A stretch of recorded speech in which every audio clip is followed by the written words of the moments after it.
Okay, so how to look at your business through the eyes of your customer. My name is Josh King. I'm with Tinderbox Marketing. And the reason why I wanted to do this workshop this week was to talk about how your customers interact with your business, what they see, how they see it, and how to look at your business as your customers look at it so that you can make sure that you're not overlooking some of the things that maybe your customers are seeing and that you've stopped seeing along the way. One of the things that happens in this workshop is we talk about the physical space. And I know with COVID-19 that that's not a reality for a lot of businesses. So I keep that as a bonus section, but I wanted to make sure that we still talk about it because eventually COVID-19 is going to pass in one form or another, however that happens. And we'll be able to resume business in real life. So some things that I hope we talk about today, some of our key takeaways from today will be how to review your business and what the pieces are that you need to be paying attention to. Starting with your brand, it all starts with your brand. We're going to talk a lot about the digital space because even though COVID-19 is preventing your customers from interacting with your business in the physical space, your customers are still interacting with you in the digital space, and we need to be talking about that. We will talk about the physical space, and then I do have a couple other bonuses that we'll talk about as well. So when it comes to the workshop for today, a couple things. I will do my best to check in on the Facebook Live. So if you have questions and comments there, I'll do my best to check in with those. Last week, my wife was actually jumping in to the Zoom chat and letting me know who was asking questions. So we'll do our best to monitor those. I should be bouncing out of the deck quite a bit, so I should be able to check that and monitor that. The other thing is I am actively monitoring the Zoom chat and the Q&A. So if you're joining me by Zoom today, feel free to use the question and answer tool or the chat tool and ask questions. Feel free to ask questions and I'll do the best I can to answer those along the way. So the first thing that we need to talk about when it comes to looking at your business through the eyes of your customer is to look at one of the first things that your customer sees, and that is your brand. So your customers have a tendency to interact with your brand first, right? And that's because they see the pieces of your brand on your signage or on your business card or in a variety of places. And we'll talk about what your brand is in detail. The thing about your brand is if you don't own your brand, who will? No one's going to be responsible to follow the rules of your brand except for you. So you have to make sure that you're doing that. Otherwise, what are we doing here?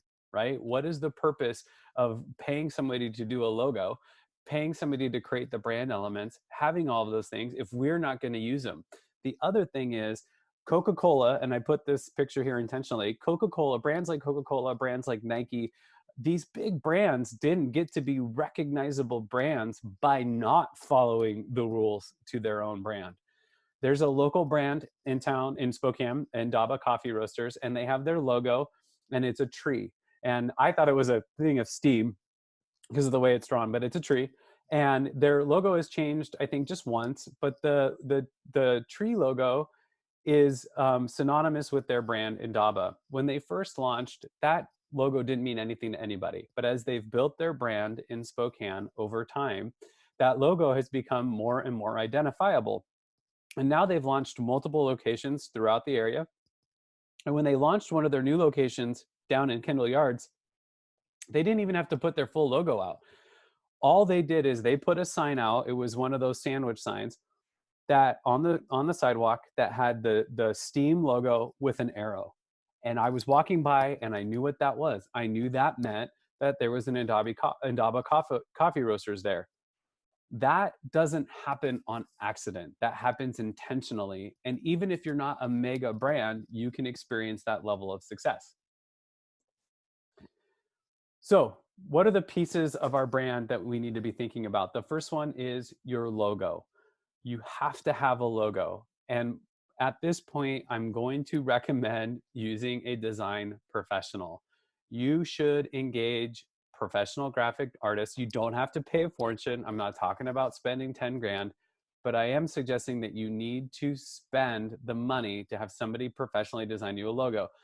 My recommendation is to stay away from sites like Fiverr. I have come across story after story of somebody who paid for a logo and after revision and revision and revision did get what they wanted And in some cases, they kept paying for new revisions and kept paying for new versions and still didn't get what they wanted and ended up spending as much as they would have if they had just started with a design professional. Here's a logo that I found online as I've been looking for examples, and it's Lighthouse Consulting. And I want to bring this one up for two reasons. One, because the logo is very clean. Lighthouse Consulting, nice logo, clear to the point. Don't know what they consult on, right? Doesn't tell me the full story. I don't know if they just help people build cool lighthouses. I mean, that could be what they do, but my guess is they're probably some kind of professional services consulting, right? But it's a great logo. Additionally, it's on top of a really great brand image. That image fits into the bigger part of their brand. That's why I mentioned this one. Another one that I like is this one, Unicorn Squad. I just think it's funny. Again, I don't know what this brand does or what they have or what they sell, but I think it's a fun logo. So at this point, we're gonna hop over live, and I want to show you some website examples, some places that you can go to get some really great design inspiration. So the first site I wanna show you is called, let's see, it's called Design Inspiration. And I do wanna give you a heads up that this one is not necessarily safe for work. There is some design in here that does fall under the sort of NSFW tab, but I thought it would be worth bringing up because I do think it's a pretty good site that gives you inspiration on design from all different types of design that are out there. Another one is this one, which is Awards, and this is 99 creative logo designs, and this is just a great site for inspiration. And if you scroll through, you'll see a variety of logo examples that pop up. And I just like to get a feel for logo design. So if you're trying to figure out how to get a new logo or what makes a good logo, or maybe you're just trying to breathe some life into the logo that you have, or maybe do an update, this is a good place to start. You want to look and see what's trending, but you also want to make sure that your logo can age gracefully. So these are some good places. And then here's another one. It's the same. This is from 99 Designs. A lot of good examples of trending logos. You know, some are very clean and simple. Some are following that flat logo design that's still very, very popular. And we are starting to see some more textured logos show up like these two. But still keeping in mind that we want to make sure that our logo, even if it's been your company logo for 50 years, is still current enough and friendly enough. There are some logos are going to age really well and just some aren't, right? So we want to be paying attention to the logos that are aging well. Our logo specifically, is our logo aging well? Is it not aging well, right? Just keep that in mind. So continuing on with what we're talking about in brand, it all starts with your logo, right? That's the first thing that it starts with. It all starts with logo. The next thing we want to look at, oh, sorry, I want to share my screen. The next thing we want to look at is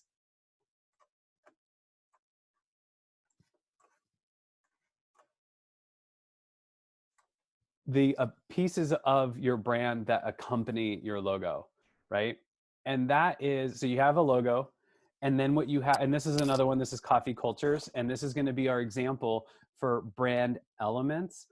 Something also that we want to be thinking about is, are you using the same logo everywhere? Some companies I see don't use the same logo everywhere. They have different versions of their logo that they're using in different places, and you want to maintain that consistency. It's okay if you have a couple different versions of your logo, but the same main theme is there. So my logo, for example, just says Tinderbox Marketing, and then I have a match. I can use that logo in different colors according to my brand, but you're not going to see me use a whole different version of that logo somewhere else. I'm going to use the same logo for my brand everywhere. Some logos like that Lighthouse Consulting option, the lighthouse is very much a part of the brand as much as the Lighthouse Consulting text. Their logo could be a version. They could also have a version where they pull the lighthouse out and they use just the lighthouse on its own. So those are definitely some options that you could look at when it comes to versions of your logo. What I'm talking about in making sure that your logo is the same is that you're not using an old logo one place and a newer logo somewhere else, and that there's different options for your logo, or that you've created 3 versions of a logo. They're all different and you're using them all over the place. You want to have a very consistent logo usage. one logo or a couple versions of the same logo, and then that's what you're using. So the other pieces that we get into when it comes to thinking about your brand are the elements, right? And these are the pieces that go along with your brand. So when we go back to Coffee Cultures, now you see their logo. This is their logo on the window, right? So that's one option. Here's now their business card. And what I love about their brand is their brand has taken on the train traveling theme. So this is supposed to be like a ticket instead of a business card. So it's supposed to look like a train ticket. When you go into their actual coffee shop, this is their menu, and it looks like one of those old school train station departure and arrival signs. So their brand, as we're looking at it, is all of the colors that you see. So it's the brown, it's the light brown, it's the cream color, it's the red or the reddish orangish, it's the gray. The other things that are making up their brand are the textures that you're seeing used in there. So that's the pattern underneath the logo on the right. It's on the left part of the design, there's that globe looking part. That's part of their brand. And it's not their logo, but it's part of their brand. And then there's that wavy line texture. There's several fonts that they have going on, but when you look at this board, there's some of the same fonts, same colors, same fonts. That's what we mean by brand elements. Brand elements are all the pieces that accompany your brand, your logo, that aren't just the logo itself. So we need to be thinking about, when it comes to how customers look at our brand, what logo do they see? But then what fonts do they see? What colors do they see? Those are the things that we have to be thinking about. So the way that we make sure that we're doing that is we track it in a brand guide. So you get your logo, and then you work with your graphic designer to make sure you know what your fonts are, what your colors are, what your patterns and textures are, and you get those in your possession, right? So what most graphic designers will do is they'll create a brand guide for you. And at this point, it's important to note that my basic understanding of the way creative licensing works, and I am by no means an attorney or an expert in this field, but my understanding of the way that this works is that the person who creates the logo owns that logo until they release it to the other party. So even if you've paid a graphic designer for that logo, because they created it, they technically own the design. You have the files, but they own the design until they release it to you. So getting a design release from your graphic designer is really important, to make sure that they release the files to you into your ownership, so that not only do you have copies of it, but that they agree that they are doing this work and they're creating it for you, and that they no longer retain ownership of it, even if they created it for you. So that's important to get. A brand guide, there's a couple versions of this, and if you want the workshop materials, I'll make sure to send them out after the workshop. You can send me your email address in using the chat forms, or you can just email me at josh@tinderbox.marketing, and I'd be happy to send you the course materials and the copy of the deck and everything. There's a simple brand guide and there's elaborate brand guides. And I'm going to show you one of the more elaborate ones. And this one comes from a design firm, Maker Made, and I work with them in fellow co-working. This is for a company or an author, actually Jill Stoddard, and we were sharing them as a mutual, or her as a mutual client. And you can see that Jill ended up with multiple versions of a logo, and there's nothing really wrong with that, but there's a difference in how they're going to use them, because Jill is an author. She has her signature, and that's what you see in the bottom left. And then what you see above is Jill A. Stoddard and then JAS. Those are all still the same fonts. There's just different. There's a main mark and then there's some sub marks. So while it looks like Jill may have different versions of her logo, what she really has is a primary logo and then just a couple other ways to use the logo. So she can go JAS or she can use Jill A. Stoddard. In either case, the graphic designer created the logo and then presented the options and then sort of the rules for using those options. The next page concerns the colors. So she has a pretty rich color palette here. So you're looking at 1, 2, 3, 4, 5, 6, 7 colors that are all associated with Jill's brand. That's a very rich color palette. So one thing I want to show you here is a tool that I use frequently when it comes to color. And that is, let me make sure I get to the right screen. That is color.adobe.com. Color.adobe.com is a great tool to use for finding and discovering color palettes. So you can see here that blue seems to be a very popular color palette that is trending, but you can search within this.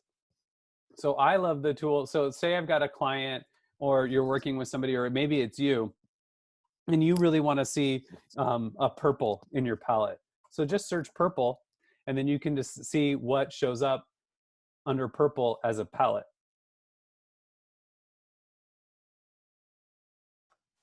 And lots of options are visible here, right? So, and these palettes tend to go 5 options, which is not as robust as Jill's palette, but still a really good option and a really good resource. I mean, a really good amount of options for color. So I've used this to help brands kind of figure out what colors they like and what colors they don't like. I've used this to help brands figure out the palette that they actually want to use. And these are just graphic designers and folks who are creative that are uploading some designs. I was working with a brand that was in the coffee space. And so I searched coffee and found a couple of really vibrant patterns and or palettes that I really enjoyed, that were all kind of centered around this theme of coffee. Some of them include the color brown as a coffee direct reference, and then some don't. Some are more like this one, where it's just a coffee shop or a coffee brand. So color.adobe is a really good place to try to find, get inspiration on a color. So when we're looking at design inspiration, if you're looking to get a new logo or update a logo, I've given you Design Inspiration as a place to look at just general designs. There's 99 creative logo designs from all words. There's the 99designs.com site. And there was two, this part here, or this logo, blog post, I think it is here, that gave a lot of logos. And then this one here, which gives overall kind of brand elements. And we'll talk, and that's what we're looking at too, is the overall brand. So while we're here, looking through this, you can see some options of how a brand was used. So here's one, create. And if you look at how the logo was designed with the swooshes here under the A and the R and the K, that element finds its way into their business cards, finds its way into their Facebook page, finds its way even onto their branded vehicle. So there's a lot of ways that you can make use of your brand, but you have to lean on your brand guide to give you the rules, right? And if you're paying attention, this red is the same red that's found on their vehicle. It's not going to be, oh, it's just red and they guess. That is a very specific color. So looking back at our brand guide example, you see that the colors here are the very specific colors that we're looking to use. And this graphic designer, Maker and Made, gave her the hex code, which is the web-friendly one, the RGB, and the CMYK. So if they go to a print shop or a promotional products or anything, and they go, well, we need to match your color, they have the 3 different ways that they can access the color for that. So they can do the hex, the RGB, or the CMYK. That's what you need in your brand guide. So your brand guide's not only going to show the colors, but your brand guide's going to also show you the right coding for that, so you can make sure you color match appropriately.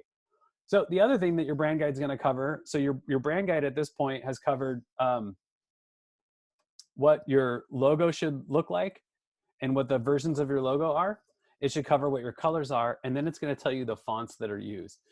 So typically a graphic designer is going to use a font that, like a primary font in the logo. So you can see here's Jill's primary font, but then they're going to give you some secondary fonts to pull from. And in some cases, they should give you a generic font. So Proxima Nova Bold is sort of that generic font that they can use for big chunks of text. So the other 2 fonts, Pointer and I think that's Triester, Triester, those are 2 fonts that they could use in more of like a heading setting. And then the other font would be more of a big body of text font. the bottom line is those are the fonts that are available for this brand, and those are the fonts that they should be using in all of their printed stuff, right? So they should be using those fonts on their website if they can. They should be using those fonts on their business cards and their brochures.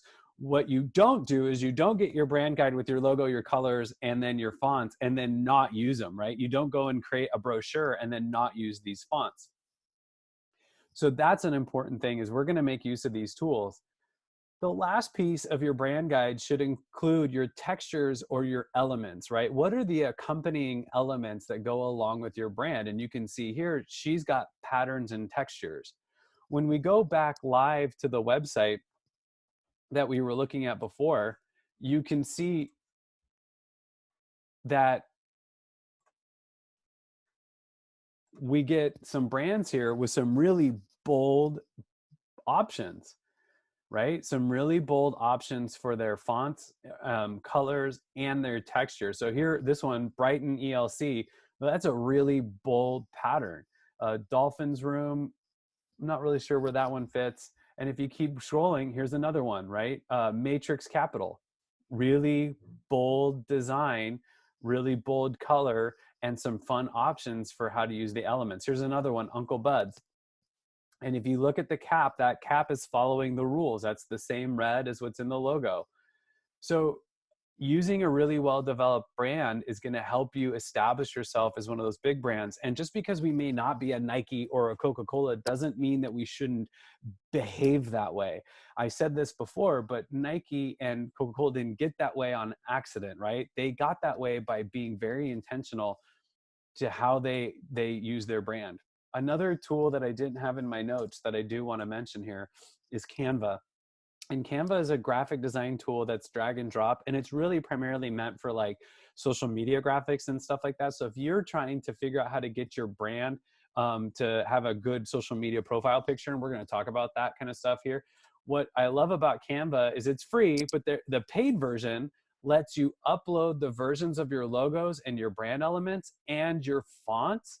So what you'll see here is you can see that I have my logo versions, but then I also have these accompanying brand elements that go with it. So the lantern, the matches, this bar, I have the campfire.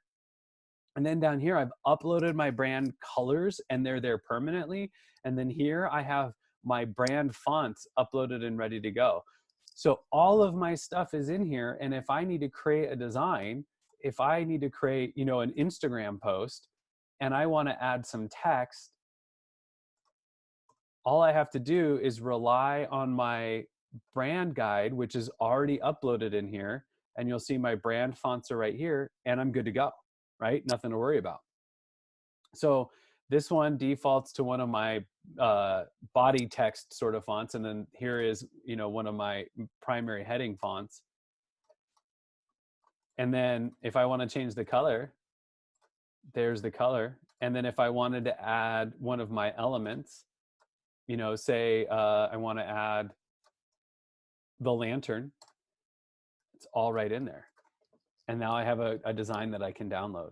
So owning your brand does a couple things. One, it establishes you as a company to take seriously, right? You have a logo, you have a font, you have your fonts, you have your colors, you have all those things. You're following the rules of your brand guide. You're paying attention to that and you're being intentional with the usage. But the other thing is it makes creating other content, like other deliverable or other assets, super easy to do. It's no longer a guesswork. It's no longer, oh, I don't know where my logo lives, or, oh, I don't know what color I have. It's all easy to find and access so that you're not, you know, trying to recreate the wheel each time you have to come up with a brand item. Every time you have to create a promotional product or get something printed or come up with something, you know, when somebody asks what's your logo or what's your color. So moving back to our deck and finishing this out, now what happens is, and I've kind of teased this idea, is now you can get what we call our assets, right? So now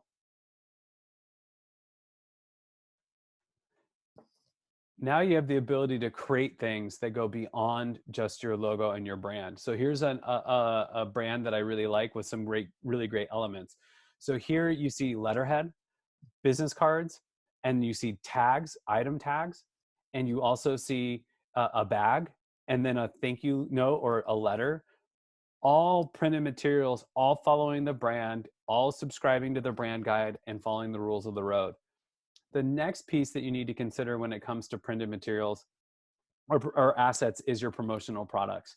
So this is an example, just a handful of examples of all the printed products that you can get, or promotional products rather, that you can get. In some cases, when it comes to things like shirts and hats and koozies, you can even color match. You can match to the exact color of your brand. Well, how are you going to do that if you don't know what your brand colors are? So being able to order promotional products with your appropriate logo, the right colors, all of those things becomes important, and it's easy to do when you have the right brand guide and all the elements in there. So now what do we do? So now that we have our brand and we've established that that's important and that you need to have your logo and your colors and all this stuff, what's next? Well, anymore, and especially now in the world we're living in, one of the first places that a customer is going to interact with your business is the digital space, right? So what do I mean by that? The digital space. What I mean by that is your website. That's something. If they Google you and they find your website, now what logo do they see? Do they see the logo that you have spent money on, or do they see some old version of your logo? Do they even see a logo? Does your logo, did it even make it to the website? Do they see your colors? Do they see your fonts? Are you building your brand from the website? But when it comes to the digital space, this is one of the first interactions that you have, right? It's one of the first opportunities to make a first impression. So is your website something that that looks good? Is it mobile friendly? Right? That's what we're talking about. The other thing we're talking about is social media. A lot of people turn to social media first in the digital space when it comes to looking up a business.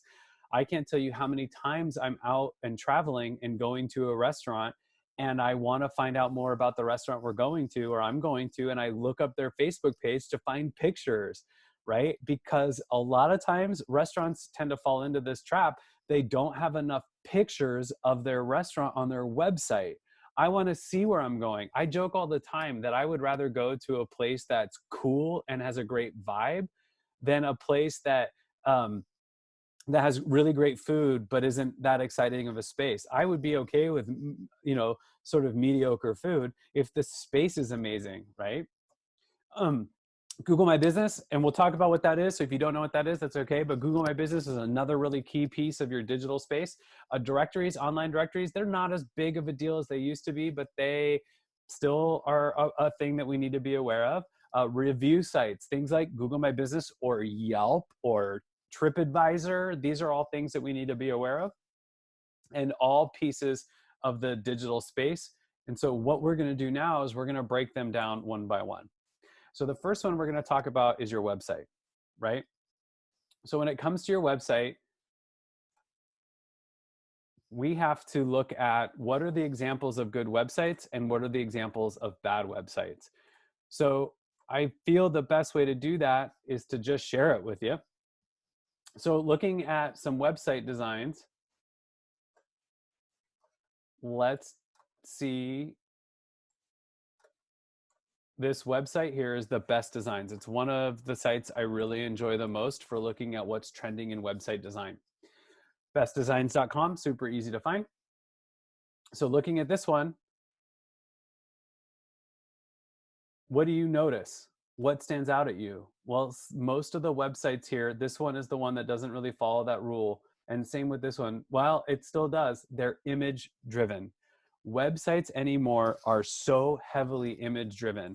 They are done that way. They're done like that because people want to see, right? Image driven is how people are able to interact with your business in the digital space, showing your physical location, even if we can't go there right now, showing the product, right? Even if it's a design element like skull and roses. But I go back up to this one for Build by Eli.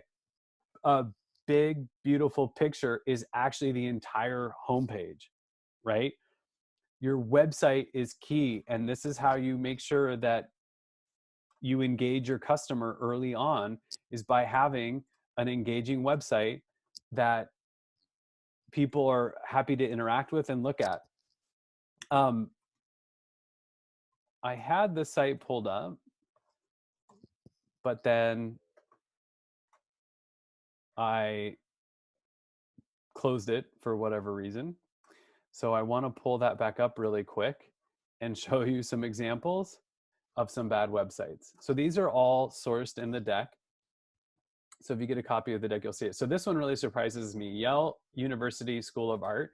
So we'll click on it and see if this one's still a bad website. And it looks like it kind of still is. It's a busy site with a busy background. The menu's really small and to the left. My question is, if I drag this box down, is it mobile friendly? And it is, because we can see that the 3 bars show up to the right. But other than that, this site is just not all that great, right? It's pretty bad. The one that surprises me even more is Suzanne Collins, who's the author of The Hunger Games. And her website is pretty terrible. It's super basic. So for somebody who's had such a landmark impact on young adult fiction and the cinema, right? I mean, her movies were huge. It's kind of shocking how bland and basic this site is, and the never-ending homepage, and the pictures don't match up. I mean, not a great site. I wonder what happens also if we, now you might be wondering, what am I doing here? Websites anymore are not mobile versus regular. So the way that websites are designed now is what's called scalable design. And that means that the website should automatically adjust to the size of the screen. And so what I'm doing here is envisioning what this would be if it were a cell phone. And that's what the 3 bars indicates, that the menu has collapsed appropriately. So this is a site that's working correctly, but still not a very great design, right? Let's see if we can't find one more. So it looks like this one's been changed, but high school, this one's high school sports in Mississippi. This one's tag team signs, just bad. And I feel bad picking on these, but like, you know, we want to show a couple of examples of what bad website design, so we know what good website design should look like. So jumping back to the best designs, I mean, this is kind of what we're looking at and wanting to see. And these are user submitted, so many options on what good websites look like, right? What they should be, how they should interact. Here's another one, very image driven. This one is just a big, bold design. Here, this is what I want to see from a restaurant. I want to see pictures of the food. I want to see pictures of the location. I want to know what the environment is. Here's another one that shows me the publication that they're talking about. So knowing website design. So here's a couple things that you need to be doing when it comes to your website. You need to be reviewing your site. Look at your site on a desktop machine. Look at your website on a mobile device. Look at it on a laptop. Different screen sizes will help you understand how well your site's doing, and do sort of an unofficial review of your website. You can do it now, but by all means, you should be going to your website on a regular basis. I was working with a business that when we looked into the Google Analytics on their site and saw their traffic, we found that over half of their traffic to the website was on mobile device, and their website was not mobile friendly.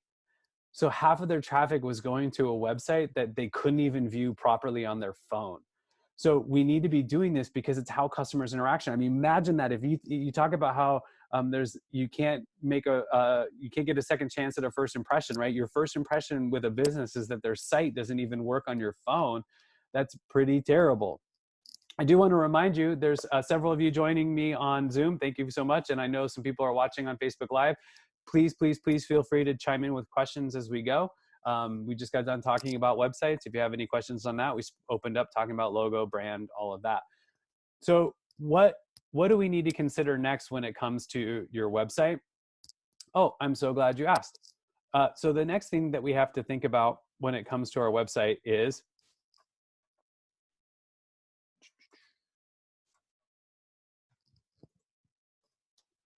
what are some tips that you can take away? Practical tips for your website. Here are a couple things to be thinking about. Number one, get nice images. So you don't have to have a high-end photographer come in. I'm not going out and advocating that, but I do think that you should have some nice images of your site. Now, there are some rules that you can play around with on your cell phone, like some best practices. The first one is take your camera, turn it. You know, a lot of people take their pictures, with the camera straight up and down. turn your camera on the side, on the right, to the right, and take the landscape view. The other thing is, if you're using a cell phone, don't zoom in while you're taking the picture. Zoom in later, crop later. If you stay zoomed out, you can take a better picture, but you need to have nice images. If you're thinking about updating your website or making changes to your website, one of the things that I recommend is that you go ahead and put all the images that you have and just go ahead and put them into a folder so they're already there. The next thing you need to do is have well-written text. And the text should be written for your customer, right? So you want to make sure that when you're writing your content for your website, you're writing your about page, you're writing your history, whether it's your menu, whatever it is, make sure your content is written for the customer. Stay away from industry specific terms and acronyms. Those will kill you. If you're using acronyms that your customer doesn't know because it's industry specific, then you need to try to stay away from those things. Understanding how your customers talk about your business is really important. I run this exercise through with a lot of my clients. I ask them, if somebody were to search your business, what would they search? Right? What are the words they would search? How would they look for your business? If you're a dentist, would they go dentist near me? Would they do dentist in North Spokane or dentist on South Hill? Would they, if they needed emergency dental care, what would they search for that? What are the words that they would use? How would they put it? You have to make sure your logo is there. It's another tip. You have to make sure you're using your brand elements, right? That you're following your own rules. And then the other thing is anymore, especially if you're using cookies, you need to make sure you have a privacy policy. So if you're using any kind of information, whether it's a Facebook pixel or a cookie that you generate, if you're using any of your customers' data, either cookie or when they, if they subscribe to a newsletter, you need to have a privacy policy that lets the customer know how you're going to use their data. That's an important thing. One thing that gets overlooked a ton in this space is the contact page. And I think I'm not an SEO expert by any stretch, but I know SEO experts will tell you that not only should you have your address and phone number on your contact page, but you should have it at the bottom of every page on your website. So be sure to put your information, your contact information, in an easy to find place. Nothing's more frustrating than going to a website for a business and then not figuring out how to contact them. People will want to call you. They're going to want to email you. Even if you have a contact us form, you have to have a contact us. Now, that's another thing. I have worked with so many businesses that had a contact form on the contact page and didn't know who got the email when the contact form was filled out. I've even worked with clients when somebody filled out the contact form, it just disappeared. So they had no idea how many customers were trying to reach out and engage with them. And they had no idea that people were actually doing it. They had no way to respond to them or read them or anything. So if you're going to have a contact form on your contact page, you have to make sure you know who's getting that. Run a test. The other thing that I see a lot of is that there are certain generations of people, and I'm not going to name names or point fingers or pick on people, but certain users on the internet are not quite aware that your logo on the home, like in the top design. So usually you have like a logo, it's in the middle or it's on the left, and then you have your navigation. There's certain users on the internet that don't realize that you can click on the logo to get back to the home page. So you have to, in a lot of cases, if you're dealing with certain generations and certain users, you need to consider always having a home button in your navigation, right? Another thing that I see happening a lot is that businesses, and I told this story in a workshop not too long ago. My wife and my daughter went to a gymnastics competition in Boise all before COVID-19. And it was at the main arena. This gymnastics competition was at the main arena in Boise. And when they went to go there was no information online about where to park or really anything like that. It wasn't very clear. And when they got to the arena, it was even less clear where they were supposed to go. They didn't know where they were supposed to park. They didn't know what entrance they were supposed to go in. There was no signage. There was no even information that the gymnastics competition was happening at that location. That's a really great opportunity to serve your customers and not create frustration. A lot of that can be fixed by having a really nice frequently asked questions page, right? Having an FAQ page on your website is going to help with that first interaction with your customer. If you get asked the same questions over and over again in real life, in like face-to-face or any more Zoom-to-Zoom conversations, then you should consider putting together a frequently asked questions page. If people ask you, how much does it cost to work with you? Or what does working together look like? Or how do I find your place? Or I don't know which door to go into. Answer that on a frequently asked question page. The other PS pro tip here is that if you keep getting asked those questions all the time, then that probably is a good opportunity to make a nice social media post every so often and address those things in real time. The other thing that happens with these gymnastics competitions is some of them take cash for their entrance fee and some take card and some only take cash. Like, you never know which is which and you never know what you're going to get. That would be something to put on a frequently asked question page. How do I pay? Right? And then the last one is you should consider blogging. And I don't want to get into the marketing aspects of that, but blogging is just a good way to regularly update your customers on what's going on, to share information, wisdom, knowledge, news, and announcements. You should consider having a blog. It also keeps your website updating routinely and regularly with good content. I do want to take an opportunity here to look at one more bad website page, not because I want to pick on people, but I do want to just give you a couple more examples of what a not awesome website can look like. So we'll go to one more. Let's see. Okay. You can probably hear me clicking around. I tried to have as much of this open as I could.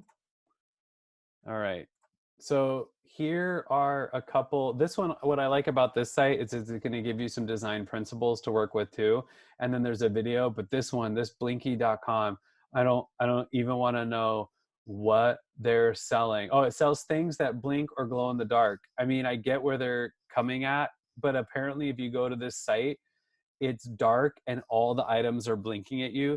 I mean, I thought we were past this, but don't have anything like, if you have a video that auto plays, make sure the sound is off. No music on your site, nothing like that. Nothing that like people didn't ask for, right? They're just there to get information.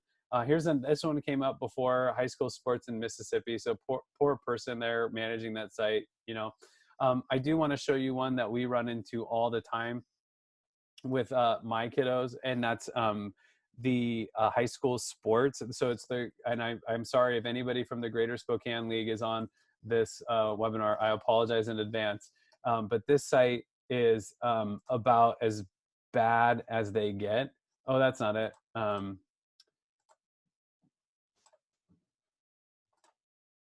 Well, where's their site? It doesn't even show up in a Google search. So that's something to consider fixing. Like immediately. I guess I'll have to go the long way around to get there. We'll get there by going to their Facebook page. So the challenge with this site is all these logos up here are a drop-down menu to get to your school, but I'm going to drag this, and what you're going to notice is that it is not mobile friendly. So now on my phone, I have to scroll over and then click on the logo. And if you're thinking like this is a phone size, it doesn't work. And if you want to get to football, it's bad. It's never updated enough. And it looks like they're hiring a director. Maybe I should go help them out. I'm just kidding. But it's a good example of how to not, I mean, I know that the GSL deals with a ton of content, from scores to awards to all the schools that they cover and all the sports, but there has to be a better way to do it. This site is one of the most frustrating things to use. The other thing is, a lot of times when you first go to the site, like on your phone, there's a pay gate that shows up. And what that means is that it seems like there's a pay portal that you have to actually go through before you can use the site. So something to avoid there, right? Like we want to stay away from that. So I think I've driven that point home enough that, you know, there are bad websites out there and we need to stay away from them. So the next thing we want to look at this point is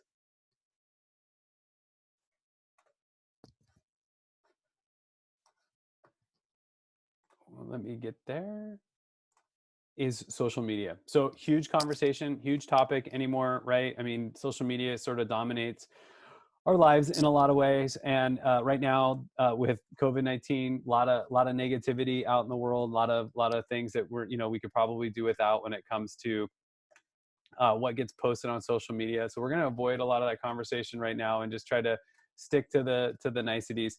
But some things that you need to consider with social media when it comes to some tips. The first one is your profile picture, which is usually the smaller picture. So I don't care if it's Facebook, Twitter, Instagram, LinkedIn, whatever. For your company page, there's always going to be a smaller one. It's usually a circle, could be a square. That smaller one, that should be your logo. And I'm going to give you some examples of this. And then you're going to get, the next one you get is a cover picture, right? So you have a cover picture that's usually the bigger one.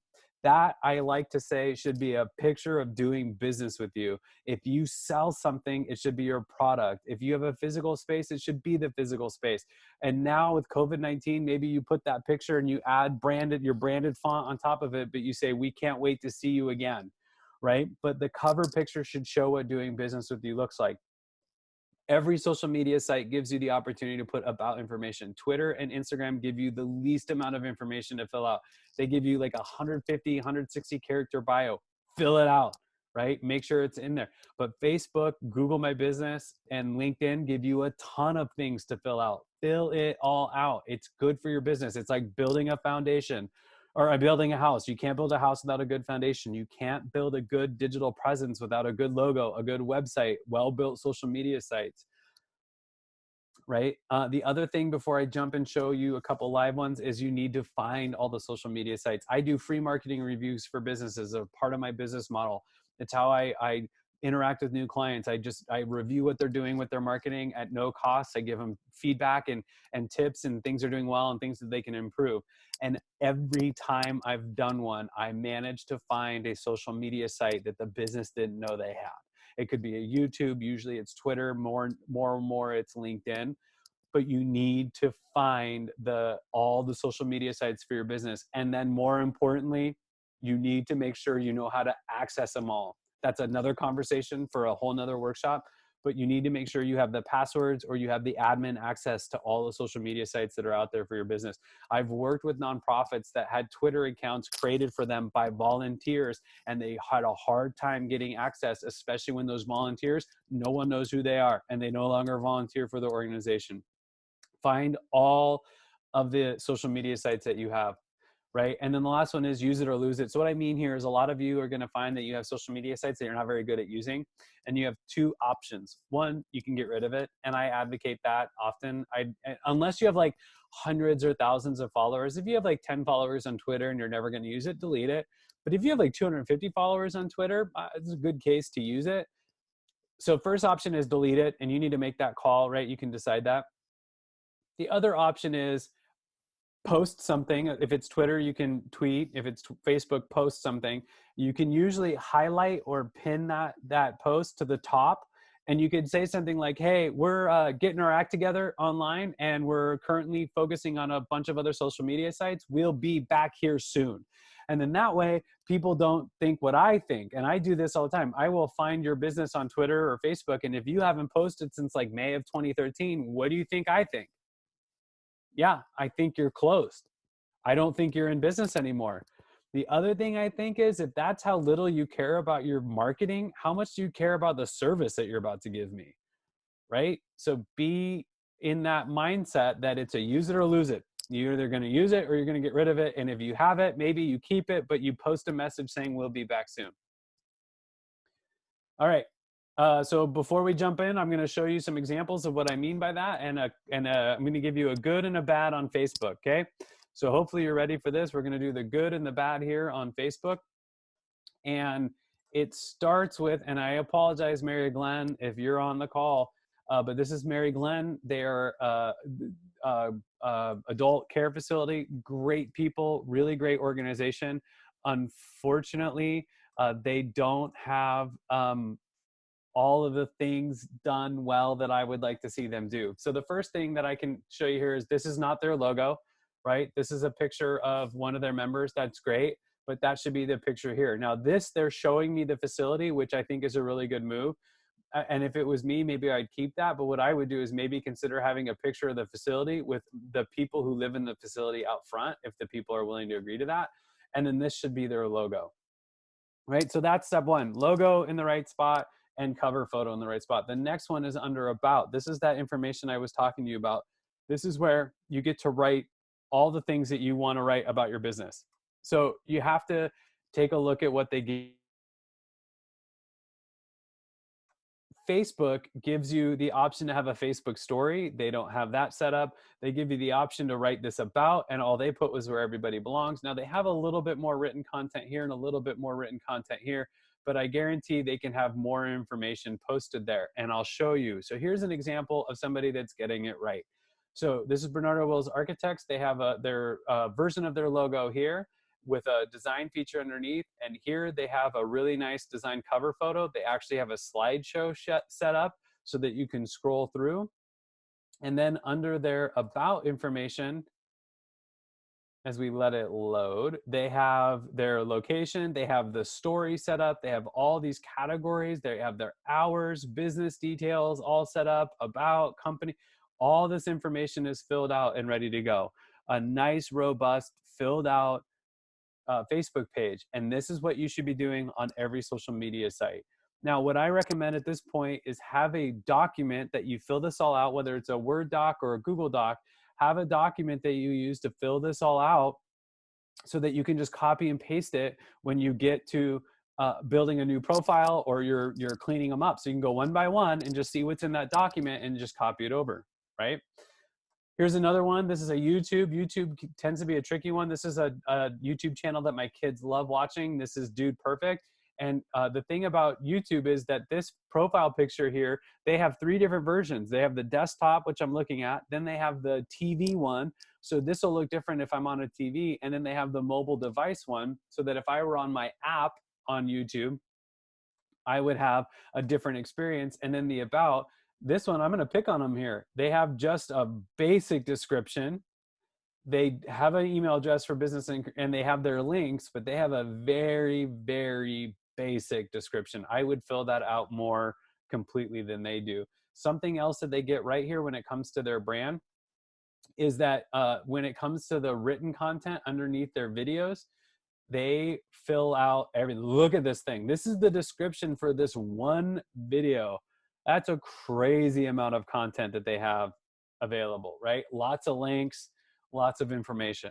So using social media is a great opportunity for you to tell a big story about your business. And the thing is if you have the ability to do it, you should, right? That's my position. If you have the ability to to put all this information out there, you should do it, right? Don't miss an opportunity to market your business or to promote your business, right? So that's what we should be looking for when it comes to social media. All right, the next thing. The next thing we want to look at is specifically Google My Business. So Google My Business is a tool specifically tied to Google. I'm going to walk you through some tips, and then I'm going to show you a couple. I'm going to show you a good and a not so good example. So Google is that little box that shows up when you search something in Google. And some tips for that is, again, you can upload your logo. Should have your logo there. You can have a cover photo. You should have that too. Information, you should fill out all the information. It's incredibly important. Here's when it's really important. If you're a restaurant or any kind of thing with a product or services, what happens is, and I learned this when I was in Seattle just before COVID-19, we were going to a restaurant, typed in the restaurant because I needed to know how to get there, put it into the Google app, like the map app. I put in the restaurant and all this information showed up that you don't realize show up sometimes when you fill it out on the desktop. We went to the whole menu showed up. All the reviews, all this information that you didn't think showed up, right? And it was super helpful because as I'm walking, I could look at the menu and see what's going on. So you got to fill out all the information. The other thing that's a key tip here for Google is to make sure that you upload good photos of your business. Don't worry about what the customers are going to post. They're going to post their pictures, but also don't rely on what your customers are posting. You should take the wheel and post your own pictures. And then the last one is reviews, which I'm going to get into a lot more later, but Google has the ability to write reviews. And you should have a strategy on how to address that. So what do? Let's take a look at, and I'm going to show you, actually, I'm just going to show you mine. I'm just going to show you a good example. I don't want to pick on too many people. So this is what happens when you Google Tinderbox Marketing. This is what you see. And what you'll notice is this is the map listing. So this is what we're talking about. This is the Google My Business profile. 3 things that stand out to me right away are the pictures, and these are photos that I've uploaded. This one I haven't. This is a photo from outside the building where I say I'm located. I have no control over this. This is something that Google does, right? This is automatically done by, yep, you guessed it, the Google car. So I have very little control over this. So if you're somebody fretting over the picture that's on the outside of your business, there's only so much that you can do. You can upload better pictures, but there's no guarantee that they're going to take over that one. You'll notice there's the map and the photos, there's my business name. And this brings me to another point. Part of your brand is your business name. So you need to make sure that your business name is consistent across all the social media profiles. Looking back at Mary Glenn, they have Mary Glenn, a family cooperative. But then if you look up here, they haven't actually claimed the unique link to their Facebook page. So they've got a little bit of that going on. Back to Bernardo Wills, if you look at their page, right? Facebook.com/Bernardo Wills, nice, clean, tidy URL. Let's see if, now theirs is all done under, look at it, it says Corey Cotton. That's so funny. This is like a user one. How funny. I don't think they ever set this up right. That's pretty funny.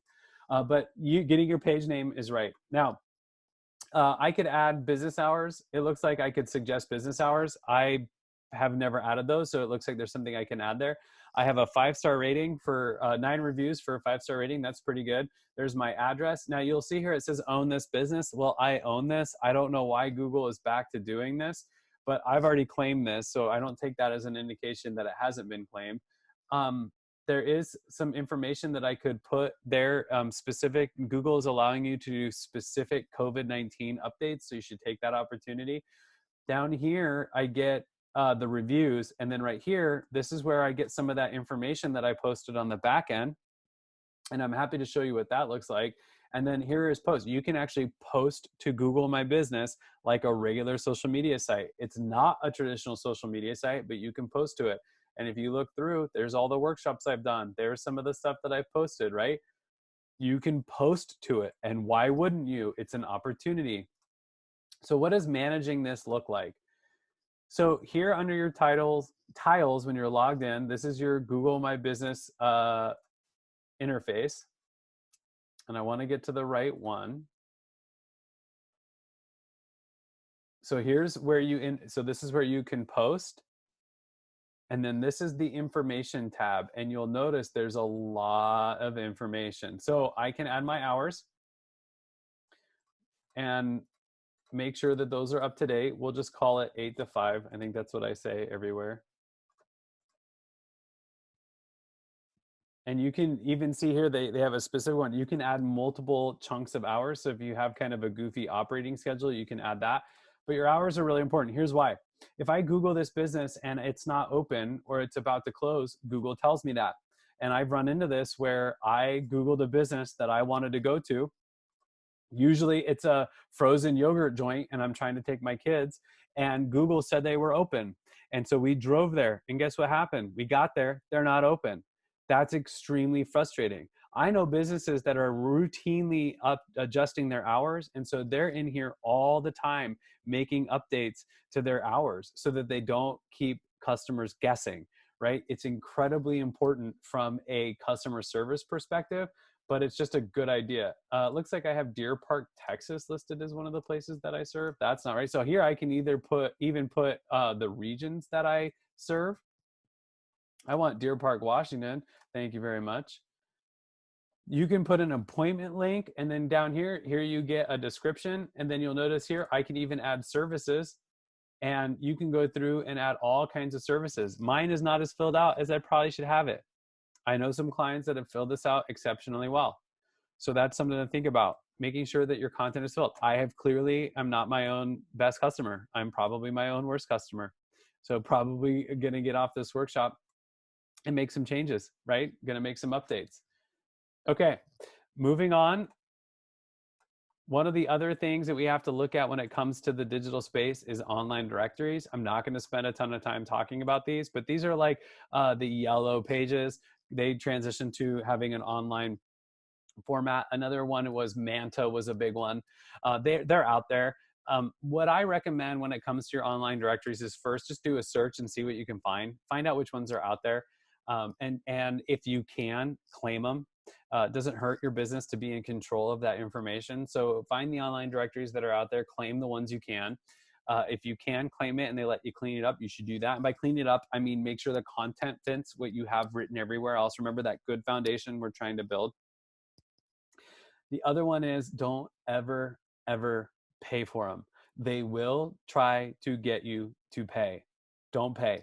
I'm not going to tell you to run out and pay for a Yellow Pages subscription or Manta or whatever there are out there that exist, even Yelp. So don't ever pay to have the profile. Claim the free one if they'll let you, but don't worry about the pay one.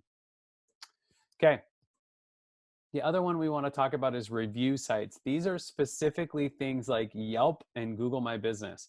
These are where reviews can take place. This is where somebody can get in and write a review of your business. We want to be aware of these. So the first thing you need to be thinking about when it comes to review sites is what ones are out there. Now, here's the thing. I run into this a lot. People go, well, I don't want to have a Yelp and I don't want to have a Google My Business because I don't want to get negative reviews. Do you think that just because you don't have a review site that people aren't going to write you a negative review? That's crazy thinking. Of course they're going to write you a negative review. The thing about claiming sites like Google and Yelp is that at least you'll know when the bad review happens. Otherwise, it's just going to happen and you're not going to know where it is. That's what you have to remember. The other thing about review sites is Facebook counts. Facebook allows for recommendations and reviews. When it comes to them, the first thing you're going to do is search and find the ones that are out there. Again, you're going to claim the ones you can claim, and you're going to clean up the content that you can't. Now, I'm going to say maybe pay, because sites like Yelp do have ads. And if you're a restaurant and you're offering curbside or takeout or delivery now in light of COVID-19, it might be worth a few dollars to advertise. It might be worth a few dollars to run a Facebook ad. So if you have positive reviews on those sites, it might be a good investment. But don't fall trap to like paying to sign up for them. That's not what I'm talking about. But if you need to run ads, that can be a good part of your strategy. Now, this is the second time I've brought up reviews, and we've dedicated an entire section to it. Online reviews are very much a part of how customers see your business. When customers Google you or search you or find you, one of the first things that people look at anymore, thank you Amazon, is we look at the reviews. So what do we need to be aware of when a review? Well, the first thing we need to be aware of is how not to respond. So this is one of my favorite examples. This comes from Crown and Anchor British Pub in Las Vegas. And this is, I was there as a part of a trade show. I was there with a client. The group I was with wanted to go to this place. I was fine with that. That's okay. But I wanted to know where I was going. So I put in a search and I found their Yelp. And this was like the first review that showed up. And it says, came in at happy hour. And the fish and chips was charged $13.95. Check the online menu price. It says $10.95. So now what he's saying is I've been ripped off. Check the, or ordered a Guinness. Go on to say, basically he orders a Guinness and the happy hour price is more expensive here than it is on the strip. And this place isn't on the strip. So he's making the argument that like you are more expensive than places on the strip. And that shouldn't be the way it is. And then he goes on to say that service was good, well-poured pint, but the happy hour is better in other places and I'm really disappointed. So the owner pops in and says, John, I'm sorry you were disappointed with your visit with us. We take our customer service very seriously. Great start to this. We never intend to take you advantage of our prices. Great start. To clarify, our website lists the fish and chips at $11.95. So a little off topic here, right? Like, do you need to correct that one? You're still saying that it was cheaper online than it was when he got there. So, I mean, I don't know that you're winning anything here. And then he goes on to say, which admittedly is an old price. And then he goes on, and this is like the worst thing that could ever happen to a business owner. To be honest, we are locked out of our website for the time being because our webmaster went out of business. We aren't able to make changes. I apologize for the confusion or frustration. I hope you'll consider giving us another shot. This sucks for a few reasons. One, why did he argue? I don't know why he argued that. That's a losing point. You still overcharged, even if the guy quoted the wrong price. The other thing is that you're locked out of your website. Seriously, remember when I said earlier that you need to find out all the social media sites that are out there and you need to make sure you know how to access them? This counts. Your website counts. You should know how to access that. This is like a bonus tip. Don't ever be held hostage. Don't let your business fall victim to this. I've worked with business after business that doesn't even know how their email works. They know they get it. They know how to check it. But if somebody asks them, like, how do you get email? They wouldn't know how to answer it. They wouldn't know how to fix it or log into it or anything. Don't be that business. Here's what you should do to actually respond. This is a triage plan. It's basically a decision tree, and it walks you through what to do if a good review comes in or a good comment, or a negative review or negative comment comes in. And essentially what you're doing is if a positive review comes in, you're always going to thank the person, and that's my tip, and you're going to share it, right? If a negative review comes in, this thing walks through a whole tree of what to do with decisions, and I'm going to cut right through it and just give you some tips. Number one, thank the person for sharing. Positive or negative, thank them. The next thing is, if you feel it's necessary, if they're really being wrong with the facts, you can correct the facts, but it should be gentle. So thank you for sharing. And then I always like to throw in, we're sorry to hear about it, or we're sorry things didn't go as well as you thought they should have. And then the next thing is, get the conversation offline. Thank you for taking the time to respond. We appreciate it. We bummed to hear about this. And here's somebody that you can call or email to talk more. Do not engage in the comment. Do not engage in the review. Let that be offline. I'm a customer. If I'm seeing that negative review, which I did, so much so I took a screenshot, now I don't really have a very good opinion of that owner. What would have been better is if he jumped in and said, oh my gosh, you're right, our website's wrong, we're going to get on top of that, we're so sorry, and you're right, we're not as cheap as places on the strip, we'll take a look at that. But you know what? Here's the name of somebody that you can get a hold of and talk about it. We'd like to hear more about your experience. We want to get better. Don't argue. That does not look good for you. Even if you're right, it doesn't look good for you. Don't argue. All right, we're going to get into some bonus ones. Got a couple bonus things, and then we can turn it over to questions. If anybody has questions, you feel free to ask them along the way. The first one is the physical space. We are going to experience life like this again. It will happen. We don't know when it's going to happen, but it's going to happen. There will come a point where we will get to eat at our favorite restaurant, and it will be amazing. Here are some things that you need to think about when it comes to your space and getting ready for that. And the first thing is the signage. What does the outside of your space look like? Now, I know Boulevard Mercantile is no longer here, but I wanted to talk about this. So the first thing that I think about when I think about the physical space is, what is the signage? There was a study done. In fact, I have it here. And this is Sign Research Foundation, the executive summary. And this says that a third of shoppers say they have been drawn into an unfamiliar store based on the quality of the sign. So 33% of people who shop, consumers, 33% say they were drawn into a business because there was a good sign. More than half the shoppers say they have driven by and failed to find a business because the sign was too small. So while we cannot do anything about customers coming into our space right now, our physical space, we can get ready, and we should, because 30% of customers might stumble into our business at some point, right? A third of the shoppers are willing to do that. And half of the people that we know that are out there shopping say that they have given up trying to find a place or driven by it because they couldn't find it. That's not what we want to do. We want people to be able to find our business. So Boulevard Mercantile has a good strategy for this, because what they did is that signage there, that's all just painted on. That is not high-end. They probably paid someone to do it, but they didn't pay a lot of money for the sign. They paid for black paint and white paint. High contrast, easy to see. It's one of my favorite examples.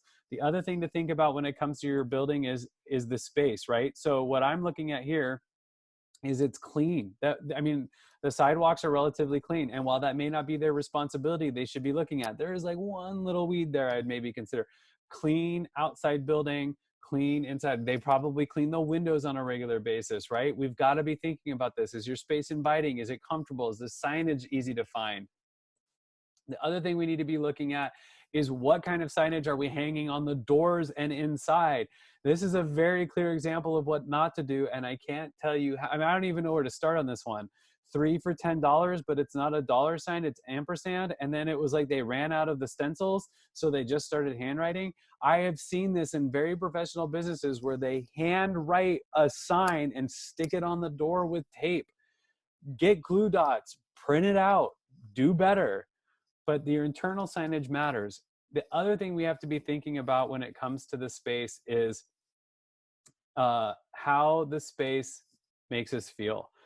This is from Growler Guys. Unfortunately, the Growler Guys in Spokane are no longer there. I think there's still one in Coeur d'Alene, but I think they nailed the inside of a space better than any business. You look at, they have the big screens that show you all what's on tap.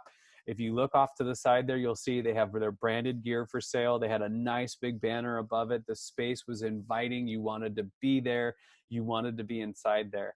You should have a space when we get back to business where people want to be there, because I'll tell you what's going on is people are judging everything from your sign to the sidewalk to the front door to that sign you wrote and put on.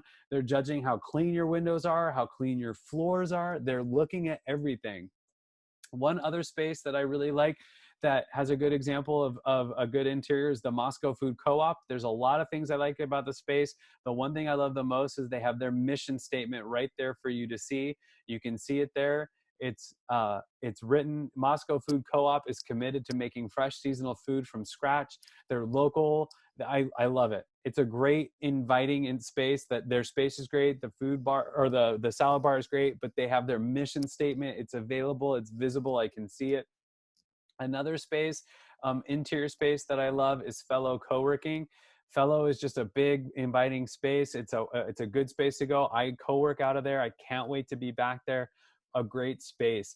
Something to think about in addition to the interior, and I talked about this briefly, is the exterior of your building. That is your responsibility. Another thing that comes up here in my mind is a shared bathroom experience. Your bathroom is so key. Do not have a disgusting bathroom.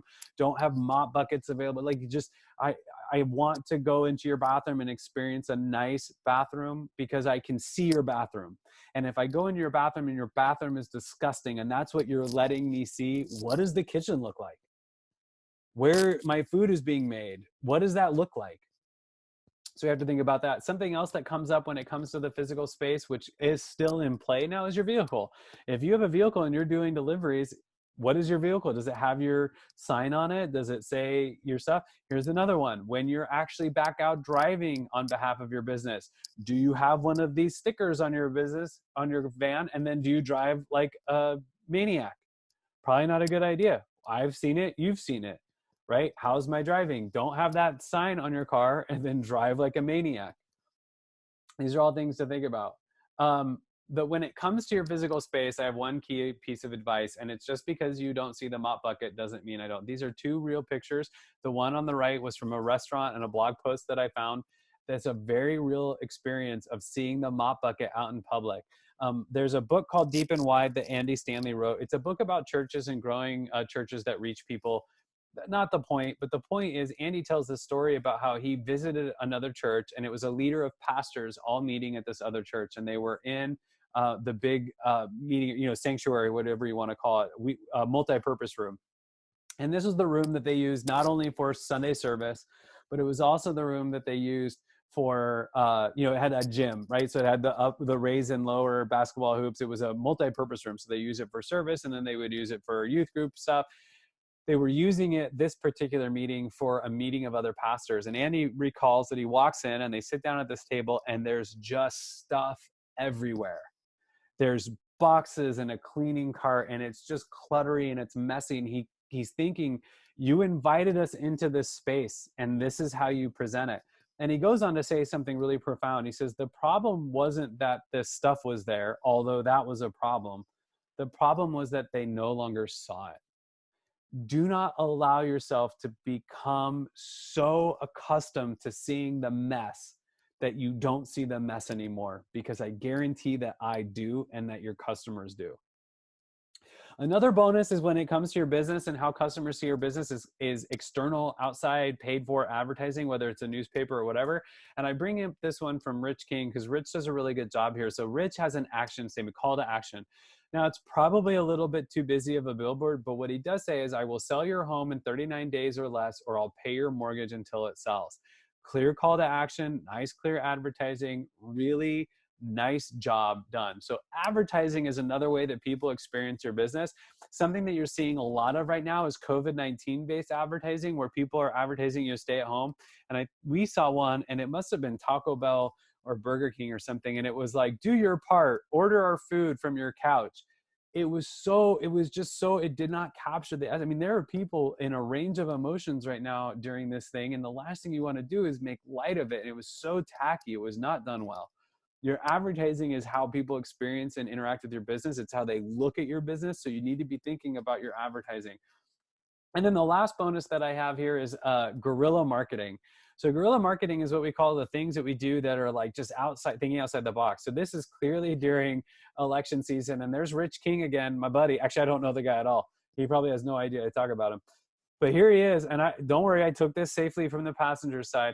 But there it is. It says Select Rich King Realtor. It looks like an ad campaign or a campaign ad sign, but it's not. It's just his. It's a selector. And then what I like is he put the neighborhoods that he specializes in. I thought that was great. Really great. Okay, so now you've done this work of looking at everything, and we're kind of looking through all the pieces that your customers might see and the value of making sure they're tidy. What do you do? So a couple of things. The first thing you got to do is go through and look at everything we just talked about. You've got to review your business. You got to go through and look at it. The next thing is, if you have a staff, if you have employees, what you should do is build a team. Build what you call an audit team or a review team. And with that team, what you're going to do, and even if the team is just you, even if the team's just you and your spouse or your partner, you got to set a schedule to review your business on a regular basis. Every time I do this workshop, I find something I need to go fix. You saw, I found the hours that I needed to update on Google My Business, right? So you can review your business. You can build an audit team. Even if it's just you, you can set a time to review it. If you have a really big team, assign it to somebody, make it their job, make it the team member's job. And then the other thing you can do is, you're probably going to find that some of this stuff needs to be fixed, whether it's signage or your space or your website. And some of that might be associated with a cost. And I'm not saying run right out and spend all this money and go into debt, use your PPP and some of the funds that are available right now. Don't do that. But what you should do is set a schedule to upgrade. So you go get the pricing, you figure out what it's going to cost, you set your priority list, and then you just pay for it what you can and as you can. And then the last thing is, on that, do the best with what you have. So Boulevard Mercantile is a really great example of doing the best that they had. That placard was already on that building, so they just went and painted it, and they got creative, right? Those are the tips I have. So you got to take that and run with it, right? So I'll open it up for questions. I'm reviewing Facebook right now, taking a look to see if there's any questions. I've got the chat open up for Zoom and the Q&A. So please feel free to fire away if you have any questions. I'd love to answer them. If you're watching on Facebook Live, this is a great opportunity to jump in and ask some questions. Would love to hear from you. And I'll just, I'll go dark here for a minute and let you jump in and ask questions.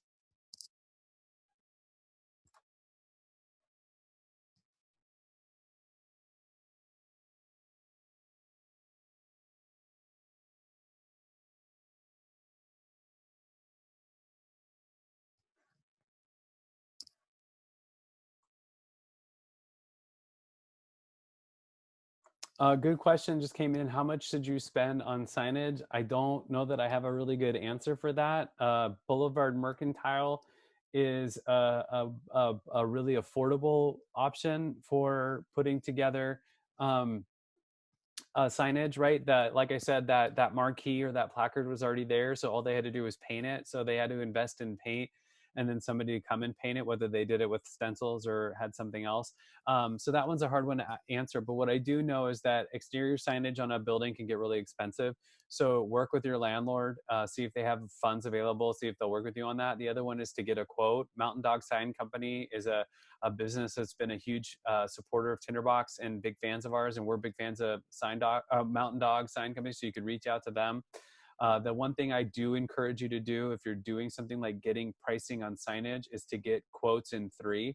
I was working with a business up in Deer Park that had some exterior signage that very much needed to be updated. So my first recommendation was to go through their whole business and get a list of all the signs that needed to be updated, because they had the sign above their door, they had a sign on the road, they had a sign on the side of the building, and then once you got in, they actually had way more signage than they thought. A lot of signs that had their logo and stuff done.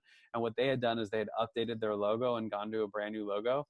So my first recommendation was they just needed to get like inventory. So to just figure out how many places their logo lives, And then the next thing they needed to do was get pricing on each piece, and then just look at what their budget has. So, and then I encourage them to get quotes on several different from several different vendors to make sure that they have a good, accurate feel for what it's going to cost. Great question. Any other questions out there in Facebook land or Zoom land?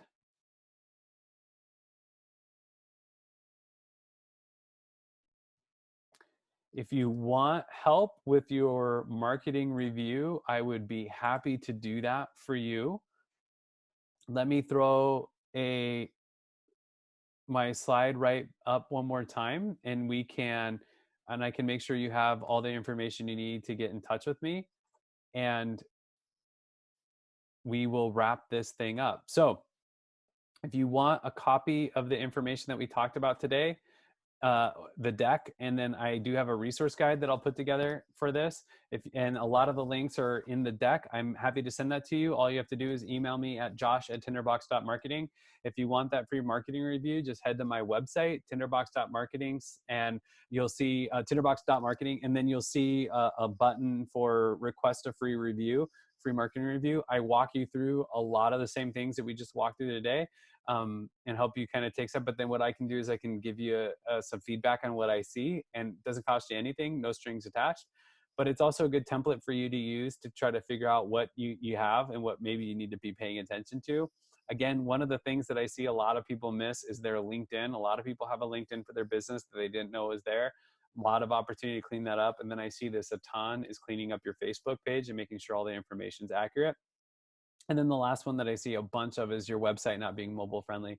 So just taking the opportunity to make sure that your website's mobile friendly, that it's updated correctly, good content on your website, good pictures, works on a mobile device, and all that. So if there's no other questions, we'll call it a day. I hope that you and your family stay safe and stay healthy. I can't thank you enough for joining me today. If you've been paying attention, I'm trying to do workshops every Friday at 2 p.m. If you have a suggestion for a workshop, would love to hear it from you. If you have anything that's pressing need for you, anything that you're looking to hear about more, please feel free to reach out to me and give me a suggestion. I'm going to run out of my own workshops here sooner than later, so would love to get some feedback on what you would like to hear about. And on that note, we'll call it a day. Please take care of yourself, stay safe, stay healthy.